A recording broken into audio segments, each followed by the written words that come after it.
एआयचा जमाना आहे आणि बऱ्याच लोकांना प्रश्न पडला आहे की एआय आलं आणि आता माझ्या जॉबचं काय आहे. तुमच्या पण मनात असे प्रश्न असेल तर हा व्हिडिओ नक्की पूर्ण बघा. बऱ्याच लोकांना टेन्शन येते की अरे एआय आलंय, माझे जॉब जातील का, कशा प्रकारचे जॉब येतील वगैरे. आणि याबद्दलच आपण आज या व्हिडिओमध्ये बोलणार आहोत. नमस्कार, मी मधु कुलकर्णी स्वागत करते तुमचं गेट शुअर जॉबमध्ये. एआय आलंय पण तर नक्की ह्युमन आपले जे मनुष्य प्राणी त्यांचे जॉब घेईल का, तर नाही का, आणि कसं ते पुढे बघणार आहोत.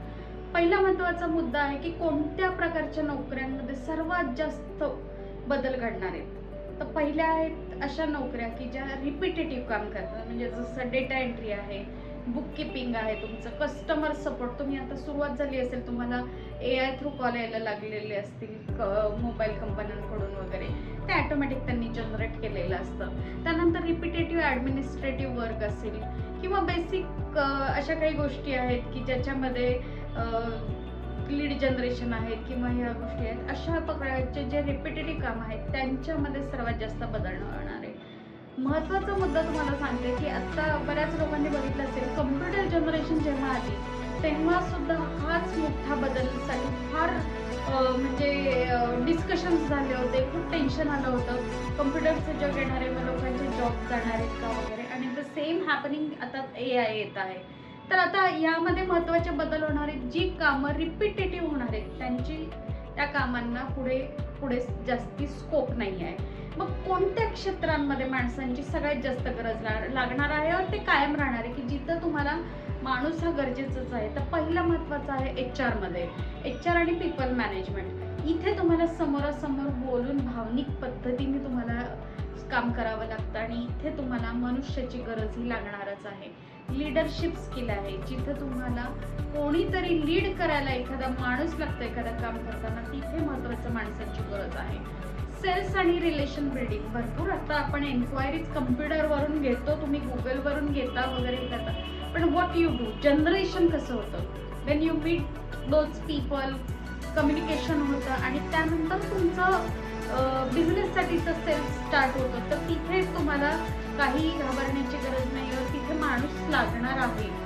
म्हणजे टेक्नॉलॉजी बदलेल, त्याच्यामध्ये नवीन गोष्टी येतील, पण माणसाची गरज ही लागणारच आहे. हेल्थ केअर सेक्टर आहे. मध्ये एक आर्टिकल वाचण्यामध्ये आलं होतं माझ्या की तिथं आता ऑपरेशन्स पण तुमचे रोबो करायला लागलेले आहेत. पण आत्ता माहितीये का, काळाची गरज अशी होईल की जिथे कुठेतरी आपल्याला एक थोडासा कुणाचा तरी खांदा लागणार आहे, ज्याच्यावर डोकं ठेवून तुम्हाला काही भावना व्यक्त कराव्या लागतील.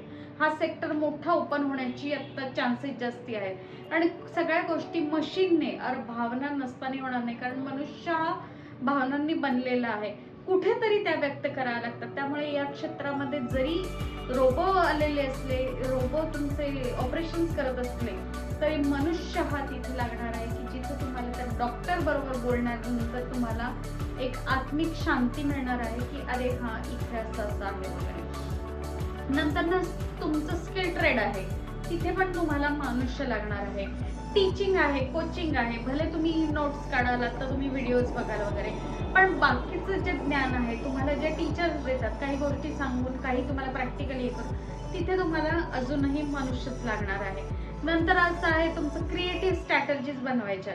तुम्ही किती आत्ता तुम्ही ChatGPT ला टाकलं की महिन्याचा 1 लाखाचा इन्कम इतका सुंदर बनवून प्लॅन देतो ना तो, असं झालं पाहिजे, तसं झालं पाहिजे, हे केलं पाहिजे, तुम्ही ते केलं पाहिजे, तुम्हाला लगेच मिळतो. पण व्हॉट यू नो, कागदोपत्री खूप छान दिसतंय हो, पण प्रॅक्टिकली करताना खूप प्रॉब्लेम्स येतात. आणि हाच मेन इश्यू आहे की आपण कागदोपत्री तुम्ही खूप छान प्रेझेंट कराल ते बघून वगैरे, पण प्रॅक्टिकली या गोष्टी मार खात आहेत. त्यामुळे तुम्हाला तिथं जिथं क्रिएटिव्ह स्ट्रॅटेजी लागणार आहे तिथं मनुष्य लागणारच आहे. आणि एंटरप्रेन्योरशिप जे आत्ता आम्ही लोक करत आहोत, तुम्ही लोक करत आहात, तिथे तुम्हाला माणसाची गरज आहेच. मग भविष्य, मग तुम्ही म्हणाल कुठल्या ह्याच्यात बदल होणार आहेत, कुठं माणसं लागणारे कळेल. पण आता येणाऱ्या काळांमध्ये कुठली कौशल्य तुम्हाला म्हणजे स्ट्रॉंग करायला हवी, कुठलं स्किल तुम्हाला स्ट्रॉंग करायला पाहिजे की आपल्याला या एआयच्या जगात सर्वाइव्ह व्हायचं आहे. जसं म्हटलं कम्प्युटरच्या एजमध्ये आम्ही लोक सर्वाइव्ह झालो कारण आम्ही कम्प्युटर शिकलो त्यावेळेला. दॅट्स वाय म्हणजे ती येतेच, प्रत्येक ह्याच्यामध्ये नवीन जनरेशन येणार, नवीन काहीतरी स्किल वाढत राहणार आणि ते तुम्हाला शिकायला. मग आत्ता कुठली कौशल्य तुमच्यासाठी गरजेची आहेत, तर पहिलं आहे कम्युनिकेशन. खूप महत्त्वाचं आहे, जे आत्ता इथं आपल्या इथं सगळ्यात लॅक जो भाग आहे कुठल्याही बिझनेसमध्ये और सगळ्या गोष्टींमध्ये, it is a communication skills वाढवा, तुम्ही त्याच्यामध्ये बदल दिसायला सुरुवात होते. नंतर आहे तुमचं क्रिटिकल थिंकिंग. विचार करण्याची पद्धत, तुम्ही कशा पद्धतीने तो सादर करता, हे सगळं त्यामध्ये येतं. प्रॉब्लेम सॉल्विंग स्किल, एखादा प्रॉब्लेम आला तो ठरून याच पद्धतीने रन होईल नाही ना. It is not a computer की तुम्ही आल्यानंतर हे एरर येईल ते एरर येईल. कारण आपल्या लाईफमधले प्रॉब्लेम हे अनप्रिडिक्टेबल असतात. मग तिथे तुम्हाला प्रॉब्लेम सॉल्विंग स्किल तुम्हाला काम येणार आहे. त्यानंतर आहे इमोशनल इंटेलिजन्स, जी आत्ता काळाची गरज आहे. तुमचा स्वतःवरचा कंट्रोल, तुम्ही कशा परिस्थितीमध्ये कसं बिहेव करता, दॅट इज व्हेरी इम्पॉर्टंट.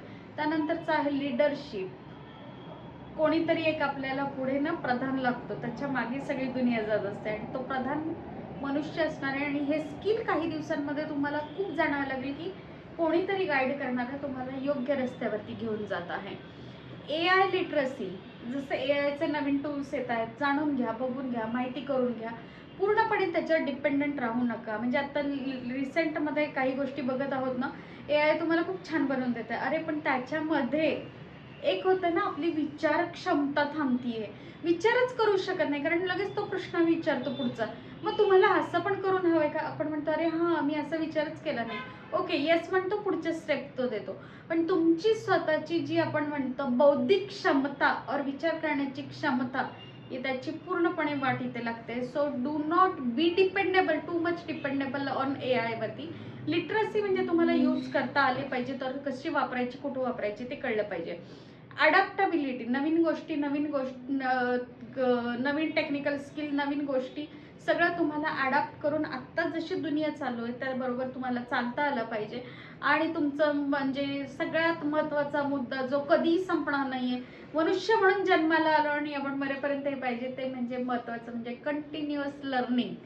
जिथे कुठे आहात, जसं कसे आहात, नवीन काहीतरी शिकत राहा, कारण हीच काळाची गरज आहे. याच गोष्टी तुम्हाला लागणार आहे.